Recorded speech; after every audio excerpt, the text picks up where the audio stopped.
राधा स्वामी जी। सत्संगत जी, आज के सत्संग का विषय है गुरु बिन मुक्ति क्यों नहीं मिलती। हम आज हजूर स्वामी जी महाराज जी की वाणी के माध्यम से यह समझने की चेष्टा करेंगे कि गुरु बिन मुक्ति क्यों नहीं है। वाणी है, यह सुने ना गुरु के बैना, कस खुले हिये के नैना। अब इस तुक में स्वामी जी महाराज अनहद नाद शब्द धुन की तरफ इशारा कर रहे हैं। वे फरमा रहे हैं कि भाई, गुरु के बिना ये सुनाई नहीं देती। अब इसका ये मतलब नहीं कि हमें कभी सुनाई ही नहीं दी गई ये अनहद नाद या शब्द धुन। उनके कहने का तात्पर्य सिर्फ इतना है कि अगर हमें अनहद नाद सुनी भी होगी कभी ना कभी आज तक, तो हमें ये बताने वाला भी तो कोई चाहिए कि भाई ये अनहद नाद है।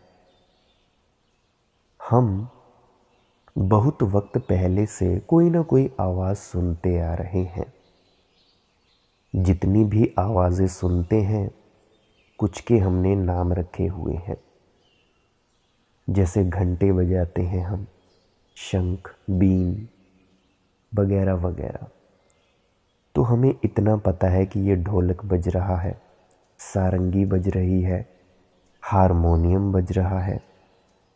तो हमें जिस व्यक्ति ने ये बताया कि ये आवाज़ें हैं, तो समझने के लिए समझें कि वो व्यक्ति एक गुरु है।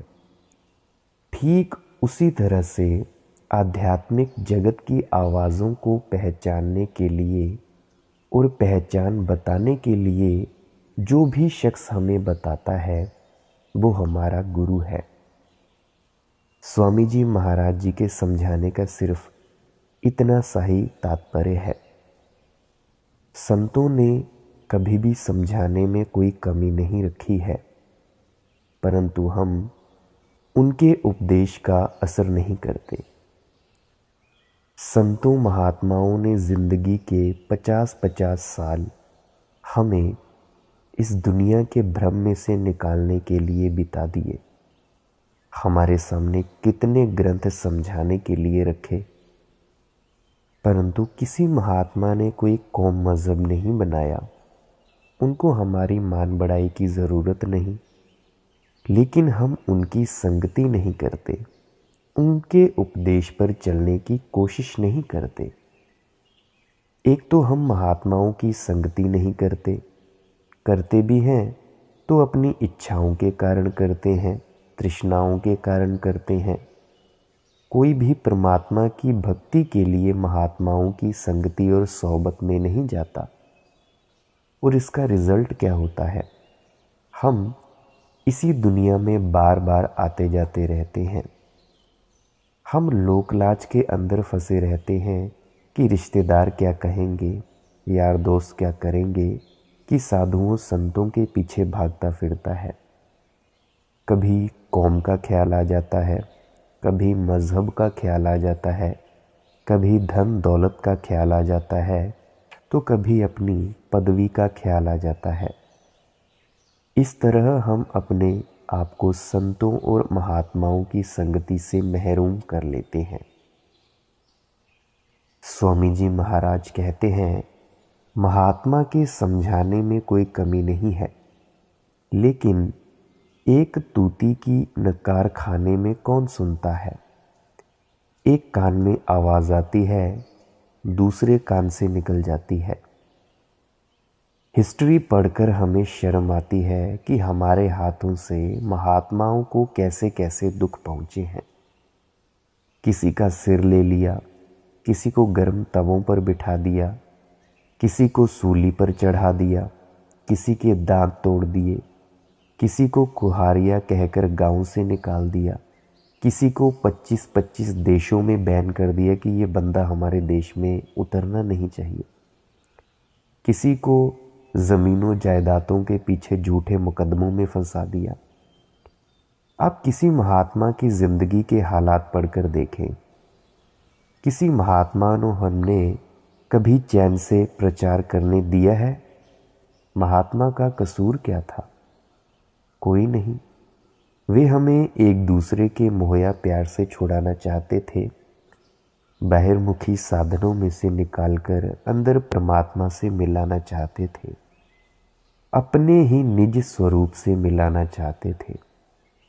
जिस परमात्मा की तुम सब खोज कर रहे हो वो तुम्हारे अंदर ही है। अंदर ही नहीं बल्कि वो तुम ही हो जिसकी तुम खोज कर रहे हो। अपने ही ट्रू सेल्फ, एक असल तत्व की तुम खोज कर रहे हो जिसकी तुम खोजते हो। रूहानी मंजिलों पर जाने से मतलब है स्टेजेस ऑफ स्पिरिचुअलिटी। जिस जिस स्टेज से तुम गुजरते हो, अभी तुम सब बच्चे की स्टेज में हो। तुम्हारे हाथ में कायदा पकड़ा दिया गया है, इस नाम जप का, सत्संग सुनने का, इन पोथियों को पढ़ने का, मूर्तियों को सलाम दुआ करने का। ये कायदा है। अगली कक्षा में जब तुम पढ़ोगे तो तुम ये कायदे नहीं पढ़ोगे, तुम इन कायदों के बिना चलोगे, ध्यान में उतरोगे। ध्यान में जितना गहराई से उतरोगे उतना ही ज़्यादा तुम्हारे अंदर नम्रता और आजीज़ी आएगी, प्रेम भावना आएगी। तुम्हारी नम्रता जितनी बढ़ती जाएगी उससे ये सिद्ध होता जाएगा कि तुम ध्यान को कितना वक्त दे रहे हो, कितनी गहराई में जा रहे हो, ध्यान सिमरन में कितना उतर रहे हो। अगर तुम में नम्रता नहीं, आजीज़ी नहीं, प्रेम नहीं, केवल दुनिया को दिखाने के लिए ही विनम्रता है, प्रेम दिखाते हो, तो समझ लेना कि तुम अभी कायदों से छूटे नहीं, पहली कक्षा से दूसरी कक्षा में पढ़े नहीं। अगर तुम ग्रंथों पोथियों से अभी तक चिपटे बैठे हो कि भाई फलाने गुरु की वाणी ये कहती है, फलाने सत्संग में ये कहा गया था, अगर तुम उसी वाणी को रट रट कर दोहरा रहे हो, तब भी कुछ ना कुछ तो दिक्कत है, कोई ना कोई तो गलती है कि आप समझ नहीं पा रहे हैं। आप अभी कायदे से ही जुड़े हुए हो। फर्ज करें अगर आप 10वीं कक्षा में होकर आ ई ई या ABC ही पढ़ते जाएं, तो क्या आप 10वीं की कक्षा में उत्तीर्ण हो पाएंगे? नहीं। कायदे सिर्फ पहली कक्षा के लिए होते हैं, नर्सरी LKG UKG के लिए होते हैं। अगर कोई PhD तक करना चाहता है तो उसे कायदे से सिर्फ सीखना है। और हाँ, अगर कोई ये कहे कि भाई जब हमें निराकार परमात्मा को ही अंदर देखना है, अंदर पूजना है, तो हम सत्संग क्यों सुने, गुरु के पास क्यों जाएं, हम ग्रंथों पोथियों को क्यों पढ़ें, हम इन मूर्ति पूजा क्यों करें, तब इसमें भी तुम थोड़ा गलती करते हो। वो कैसे? वो ये सुनो। फ़र्ज़ करो कि आपका एक्सीडेंट हो गया, आपकी टांग टूट गई। डॉक्टर ने आपको कहा कि भाई जी ये लो आप बैसाखी, आप 3-4-6 महीने तक इस बैसाखी के माध्यम से चलें और उसके बाद जब आपकी ऊर्जा वापस आ जाएगी फिर से आप चलने लग पड़ना अपनी टांगों पर। और अगर आप ये कहोगे कि भाई जब बैसाखियों को छोड़ना ही है तो अभी क्यों नहीं, इससे आप फिर से मुसीबत में पड़ जाओगे। ठीक उसी तरह से ये जो वाणी है, किसी भी संत की वाणी है, गुरु का सानिध्य है, सत्संग का सानिध्य है, ये सिर्फ शुरुआती दौर पर है। जो व्यक्ति अंदर जाते हैं, अंदर जाने से मतलब चुपचाप मौन बैठकर अपने आप को जानते हैं, जानने में लगे रहते हैं, वो ज़्यादा सत्संगों में नहीं जाया करते, वो ज़्यादा किसी गुरु की वाणियाँ नहीं पढ़ा करते, कोई कायदों को नहीं पढ़ते। उन्होंने वो कक्षा उत्तीर्ण कर ली होती है। पहला स्टेप है कायदा, दूसरा स्टेप है अपने ही भीतर कायदों को, अपने ही भीतर रखी किताबों को पढ़ना।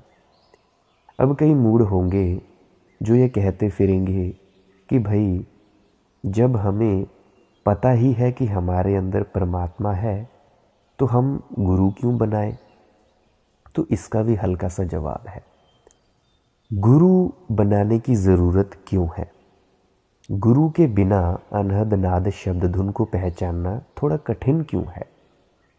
वो इसीलिए, देखें, अगर आपके सामने नर्सरी की किताबों से लेकर पीएचडी की किताबें रख दी जाएं, ऊड़ा आड़ा अ आ इ ई एबीसी की किताबों से लेकर पीएचडी की हाई लेवल इंटेंस किताबें रख दी जाएं, तो मेरा ये सवाल है आपसे कि आप उसे पढ़ पाएंगे? क्या आप उनसे सीख पाएंगे? क्या आपको पता है कि कौन सा शब्द कहाँ है? पूरी आपके सामने किताबों का ढेर है। मैंने आपके सामने कमरे में भर दिया कि भाई ये लो सभी किताबें और पढ़ो। तो क्या आप अंदर आप अपनी किताबों से ज्ञान अर्जित कर पाएंगे? क्या आप कुछ कर पाएंगे? मुझे नहीं लगता कि आप पहली कक्षा में भी पास हो पाएंगे। हमारे पास ग्रंथ पढ़े हैं, सत्संग पढ़े हैं, परंतु एक जिंदा इंसान की ज़रूरत है, वक्त के सद्गुरु की ज़रूरत है। वक्त का सद्गुरु उस वक्त के हिसाब से किसी भी ग्रंथ की ट्रांसलेशन कर सकता है, किसी भी सत्संग की ट्रांसलेशन कर सकता है। अभी मैं एक साइंस स्टूडेंट हूँ और मेरे से पहले कितने साइंस स्टूडेंट्स हुए। अभी मेरे से पहले जितने भी स्टूडेंट्स हुए, जितने भी शिक्षक थे, अभी जो मेरे अध्यापक थे, उन्होंने अपने वक्त में जो विज्ञान पढ़ा, अपने वक्त ही के हिसाब से वो ठीक थे, उन्होंने मुझे पढ़ाया। अब उसी इंफॉर्मेशन को, उसी जानकारी को अगर मैंने अपनी देसी भाषा में ट्रांसलेट करना हो तो उसके लिए तो मेरी ज़रूरत पड़ेगी ना। मेरा शिक्षक 50 साल पुराना और मैं अभी नए दौर का। अगर मैंने पहाड़ी लैंग्वेज में ही किसी को समझाना हो तो उसको समझाने के लिए मुझे तो होना चाहिए ना। अगर वक्त के शिक्षक से हम शिक्षक के बिना ज्ञान अर्जित नहीं कर सकते, उसी तरह से ये आध्यात्म की शिक्षा भी हम वक्त के गुरु के बिना ट्रांसलेशन नहीं समझ सकते। अनुवाद करने के लिए, ट्रांसलेशन करने के लिए एक एक्सपीरियंस्ड बंदा चाहिए। अभी मैं देखता हूँ वेद रखे हैं, श्रीमद् भगवद गीता की बहुत सी टीकाएं हो चुकी हैं। तो क्या आपको लगता है कि श्री कृष्ण ने इतने सारे अर्थ किए थे अर्जुन के सामने? मुझे नहीं लगता। इतनी सारी टीकाएं हुई कैसे? इतनी सारी अनुवाद हुए कैसे? ये अनुवाद हुए क्योंकि हर व्यक्ति केवल वही देखता है जो वो देखना चाहता है। हर व्यक्ति वही अनुवाद करता है जो उसको समझा होता है उसने। ऐसा समझें, किसी दिन आपने व्रत किया तो आप बाज़ार जाएं, तो बाज़ार में आप कभी समोसों की दुकान पर देखेंगे, पिज़्ज़ा, बर्गर या जलेबियों की दुकान पर देखेंगे, या आप खाने पीने के रेस्टोरेंट के बारे में देखेंगे। सोचेंगे, आपको उस दिन वो सारे रेस्टोरेंट दिख जाएंगे जो आप निरंतर आते जाते रास्ते में नहीं देखते होंगे। और दूसरी उदाहरण, अगर आपके पास कपड़े नहीं हैं, नए फटे पुराने हैं, तो आपको बाज़ार में सभी वो दुकानें दिखेंगी जहाँ पे कपड़े रखे हों। अपनी बात करता हूँ, मुझे कभी डोसा खाना होता है, मसाला डोसा, तो मुझे और कोई दुकान नहीं दिखती है, मुझे सिर्फ मसाला डोसे की दुकान ही दिखती है सब जगह। तो उसी तरह से हर व्यक्ति अपने हिसाब से अनुवाद करता है। हर व्यक्ति की बुद्धि है अलग। अब आपके दिमाग में ये भी सवाल होगा कि एक संत पुराने संतों से उनकी जो शिक्षा है वो मैच कैसे कर जाती है? वो मैच इसलिए कर जाती है क्योंकि उन्होंने भी वही परम तत्व को जाना होता है जिस परम तत्व को पुराने संतों महात्माओं ने जाना होता है, और वो अनुभवी होता है, उसके पास एक्सपीरियंस होता है।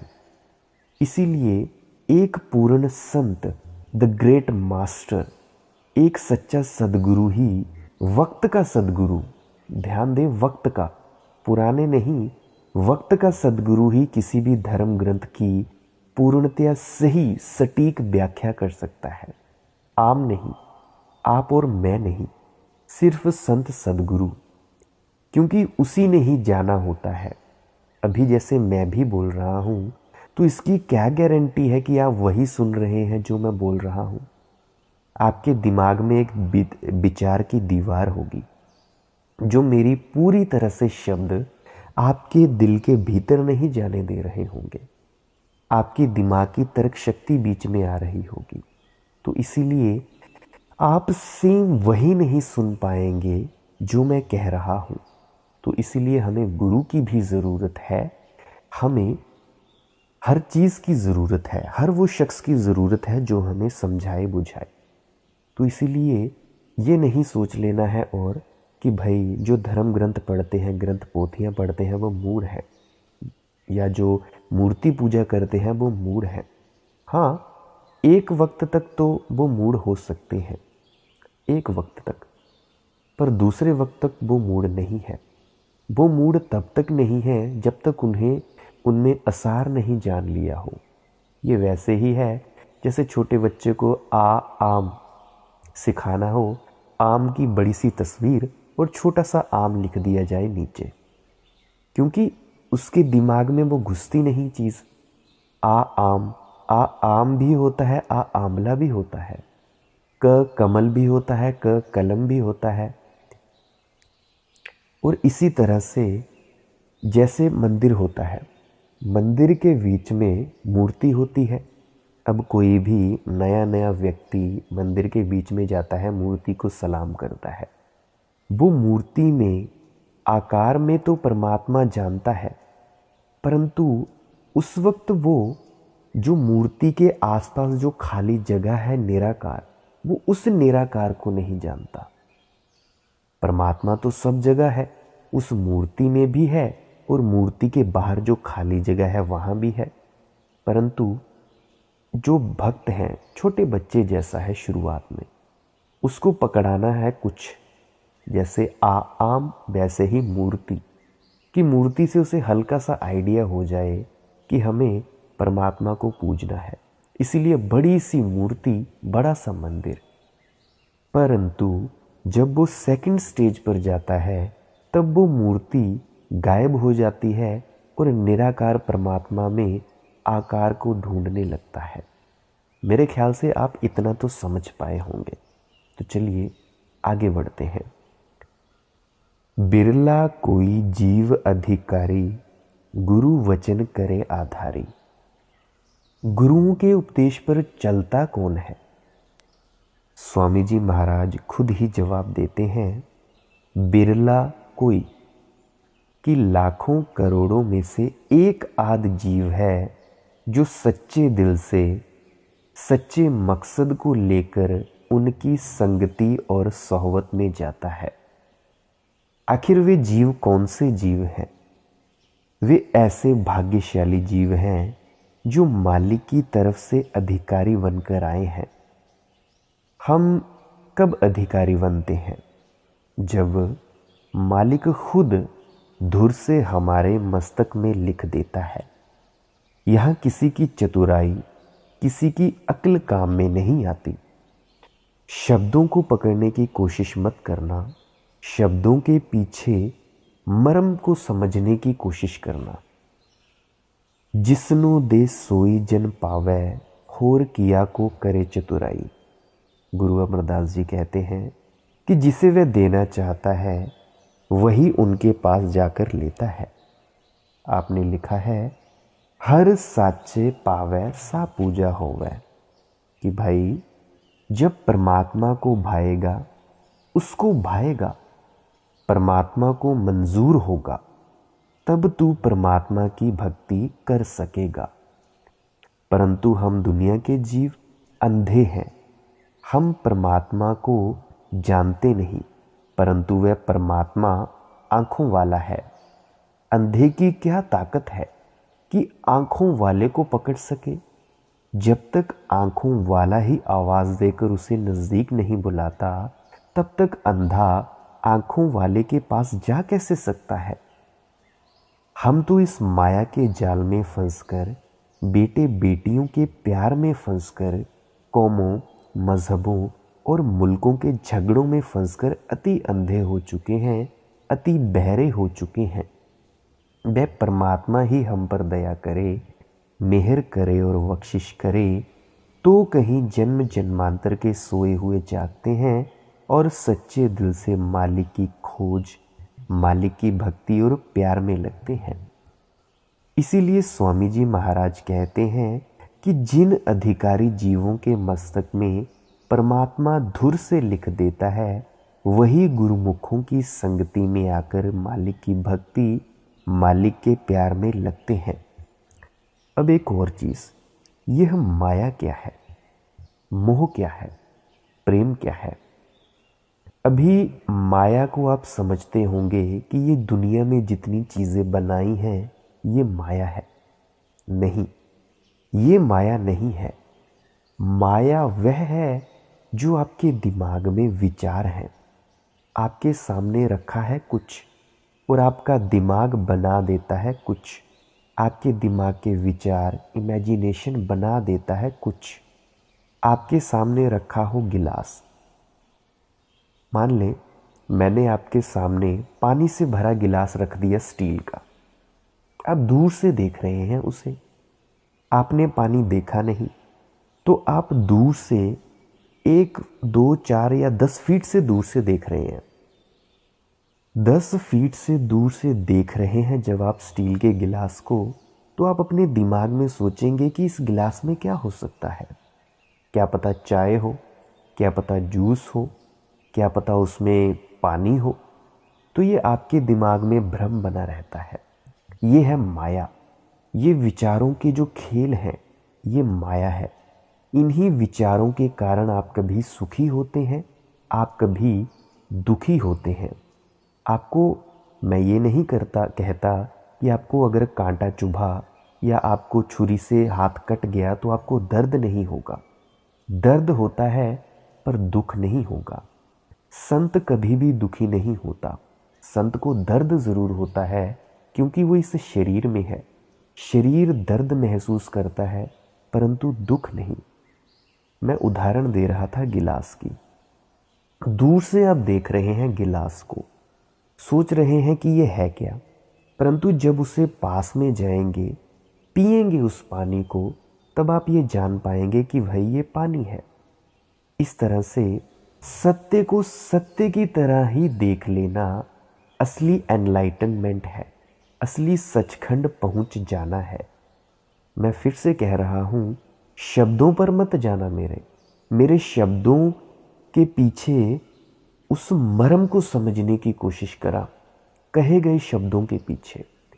तो मैं ये कह रहा हूँ कि ये जो विचार हैं आपके सामने कोई विचार आ गया कि आपका कोई निजी खास भाई बहन पत्नी माँ बाप जिसे भी आप प्रेम करते थे, मोह था, वो मर गए।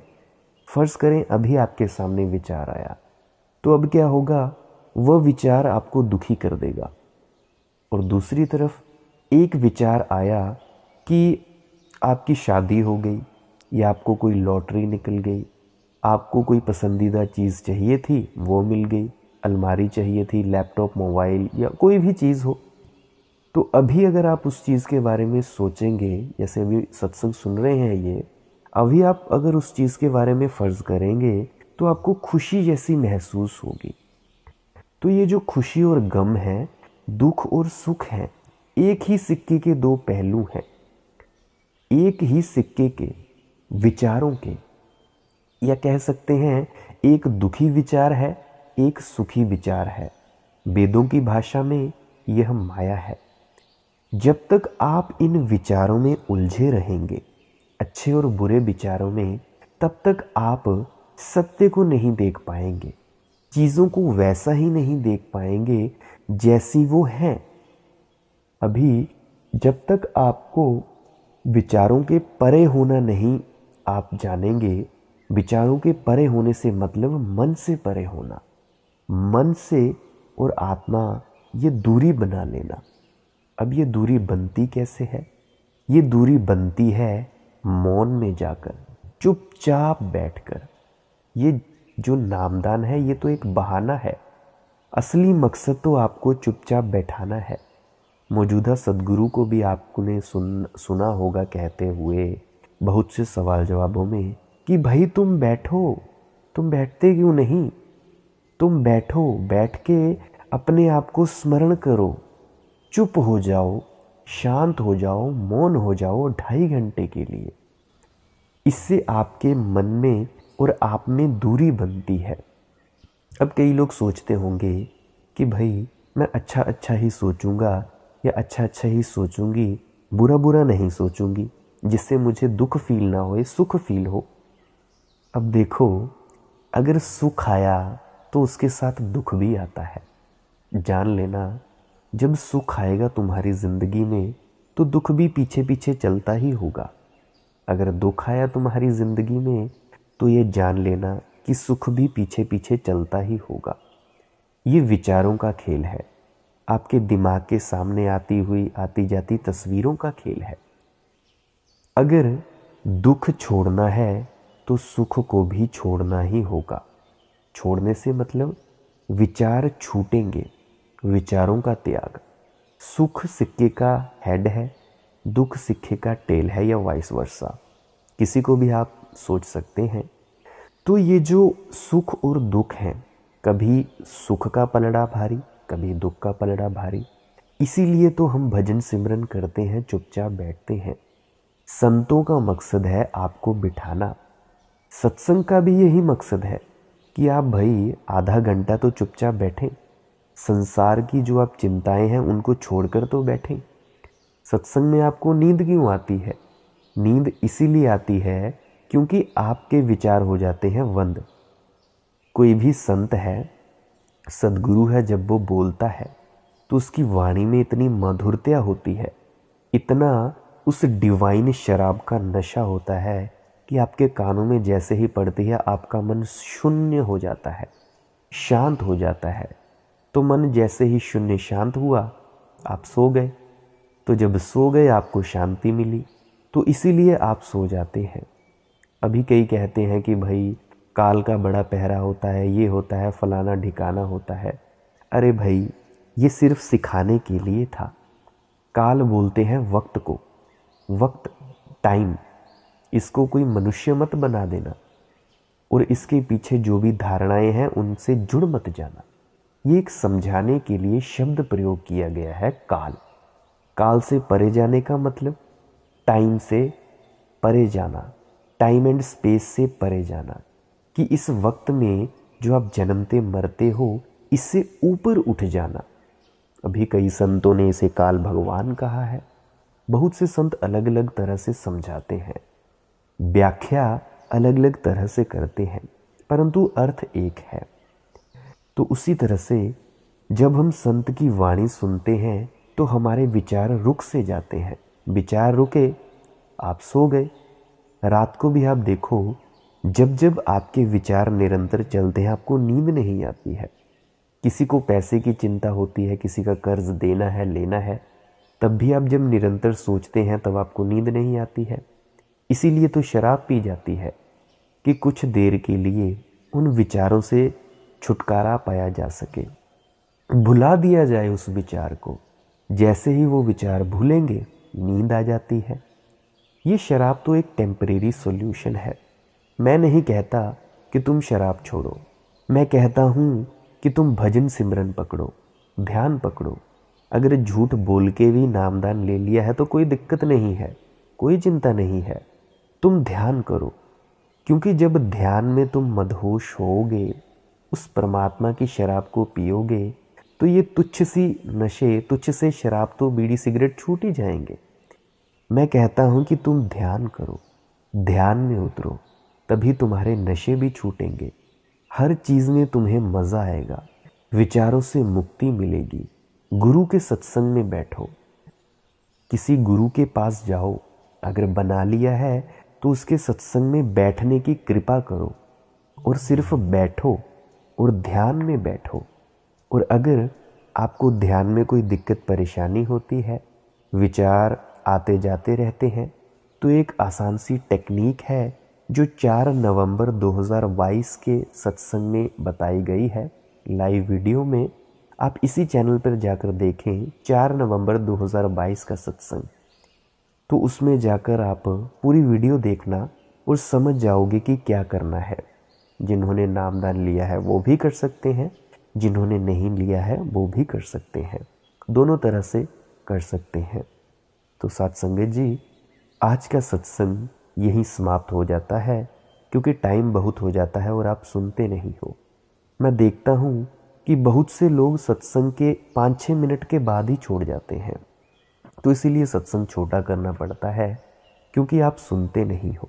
सुनने की कैपेसिटी बहुत कम है, क्योंकि आप इंस्टाग्राम रील्स देखते हो 15 सेकंड 30 सेकंड, तो मुझे पता है आपका जो कंसंट्रेशन का टाइम स्पैन है वो कम ही हो गया है। यूट्यूब पे शॉर्ट्स चलते हैं, तो 1 मिनट में जो जानकारी मिलती है वो पूरी नहीं मिलती है। तो पूरा सत्संग सुन लिया करो, आपका ही फायदा है। तो सत्संगत जी, आपका अगर कोई सवाल हो तो डिस्क्रिप्शन में दिए गए टेलीग्राम लिंक पे क्लिक करना, और वहाँ पे मेरा नंबर होगा, कॉल कर लेना, पूछ लेना, या टेलीग्राम पे सर्च कर लेना मालिक की मौज सत्संग, तब भी आपको मिल जाएगा। अंत में आपके भीतर बैठे परमात्मा को प्रणाम करता हूँ। मेरा प्रणाम स्वीकार करें। राधा स्वामी जी।